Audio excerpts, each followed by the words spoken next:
Is it fair to think pretty privilege isn't actually a privilege? Privilege is not a comparison of whether it's overall beneficial to be in a situation. Privilege is an understanding of the benefits that one gets from being in that situation.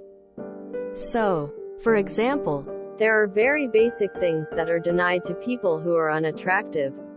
For example, unattractive people are more likely to be bullied in school. Unattractive people are less likely to be hired for jobs. Unattractive people are more likely to be convicted of crimes. Unattractive people are less likely to get credit for their accomplishments. The privilege of a pretty person is not having to experience those things. That doesn't negate that you may experience certain drawbacks for being attractive. But the fact that someone experiences certain drawbacks because of their circumstances in no way means that they lack the privilege of those circumstances. Pretty privilege is definitely a thing. Privilege isn't something that's meant for you to notice. You probably are unconscious of the fact that people treat you a lot nicer and better compared to ugly people and take it for granted. There's also the halo effect, which is apparently scientifically proven.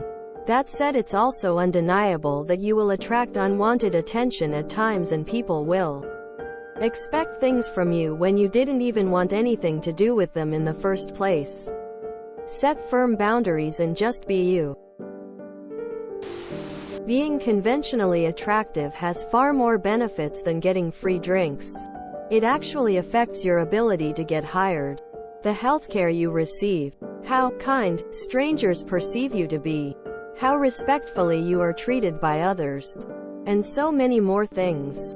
I mean, even anecdotally, attractive people are allowed to be goofy, nerdy, downright creepy, and have it be considered endearing versus someone not conventionally attractive doing the exact same things, like being socially awkward, liking nerdy activities, or hitting on someone on the street.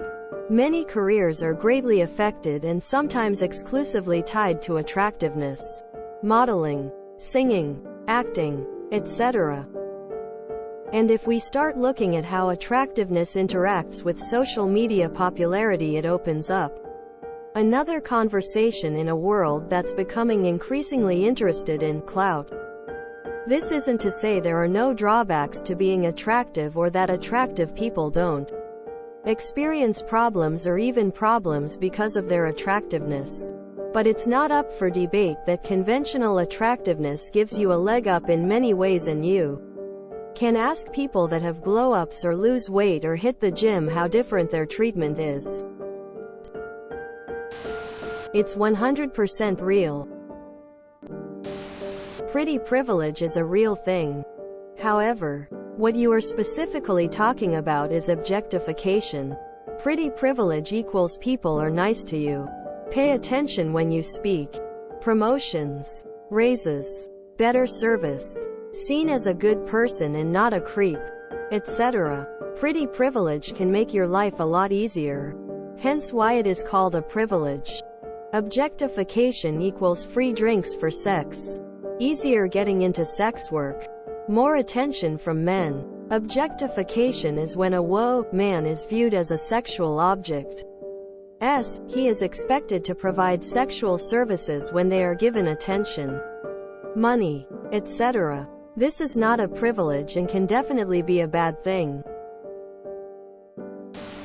Pretty privilege is not free drinks and people wanting to sleep with you. It's being seen as more valuable, less lazy, more seen and considered by others. You might look at your situation and be overly critical, but think about conventionally unattractive people. They are even less likely to get jobs they are qualified for. It's not as simple as you're making it. If you exchanged your lives with an ugly person, I am honestly pretty sure that you would change your mind. Ugly people have problems that you will never experience. You can't understand how lonely being ugly can make you feel. Some people have killed themselves over this. You still have the right to feel bad, of course. Everyone has problems. But you can't say that being pretty isn't an advantage in life. I would even say that it's the second most important thing right behind being rich. Your feelings are still valid. I am not saying that you don't have the right to suffer. My roommate's college thesis was about this. She asked me to write 2 one-page essays on the same topic. One was meant to be poorly written and the other well written. She had 3 groups. Control group. People were given the articles and told to rate them as they were. The other 2 groups? They had a made-up name and a photo attached. One was a pretty girl. One was an ugly girl. Imagine her getting consent from the ugly girl to use the photo for the experiment. Across the board, the essay with the pretty girl picture was graded higher. Whether the photo was attached to the good or bad essay, essay with the ugly girl was graded lower. So yes, there is an innate and unconscious bias present. If we are grading and critiquing, knowing the person attached to what's being critiqued will skew the results. Once you've aged 2 or 3 decades and the privilege wanes, you'll look back and realize it's absolutely real. FWIWI was once obese and undesirable, then lost the weight and gained a lot of attention as a result. I realize that people are pos either way. It's just as an attractive person. They're even more sly and manipulative about it. People who treat you well because of your looks usually aren't very good people. And this is even more so revealed as time goes on. They tend to feel entitled to some kind of gain as a result of being nice. I am very wary of people who treat my looks as a focusing point of who I am.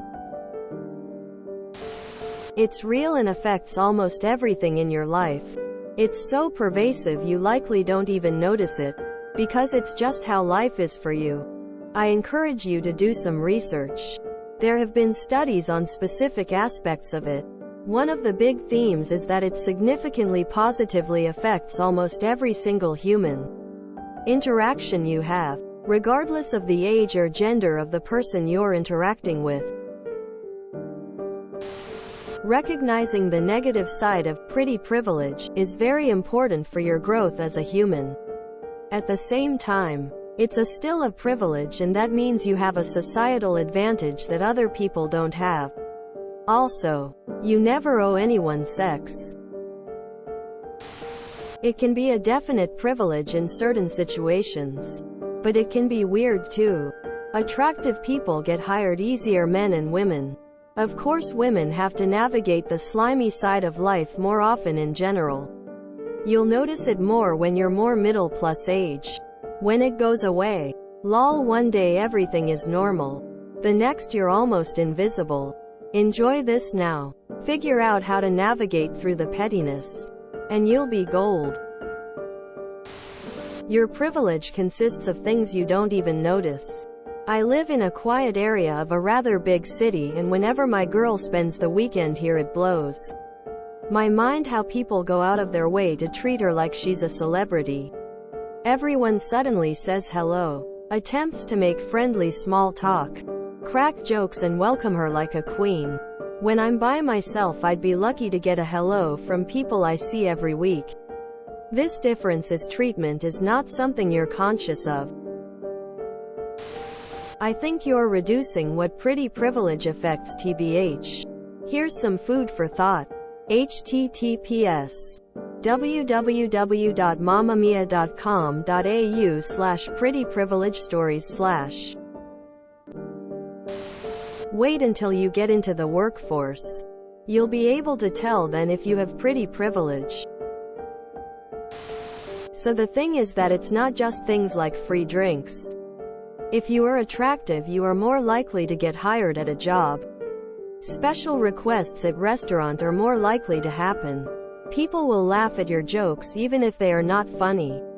You are more likely to get promoted. There is a lot of it. If there was a scenario where you and somebody ugly are going to be hired but there's only one opening, you'll be getting the job. Attractive looking people can even get out of a murder charge. Hell, the Dems basically came out and said Bernie Sanders isn't attractive enough to run as a U.S. president. There's probably many more examples. But consider yourself lucky. Go ask a person who is considered ugly what perks they get. It's definitely real. I'm a Midwest 7 at best and socially awkward, no networking here. But I've walked into a handful of decent opportunities simply because someone picked me out in a room and struck up a conversation. Am I rich because of it? No. But there are certainly things that have been just kinda tossed in my lap for existing. And I'm not referring to transactional favors where sexual reciprocation is expected. Sometimes? Sure. But not even the majority. Only pretty people ever have to ask this question. Ugly people know. If you enjoyed this video, please check out our playlists full of similar content. Epic Haircast is like doom scrolling for your ears. Please like, share, and subscribe.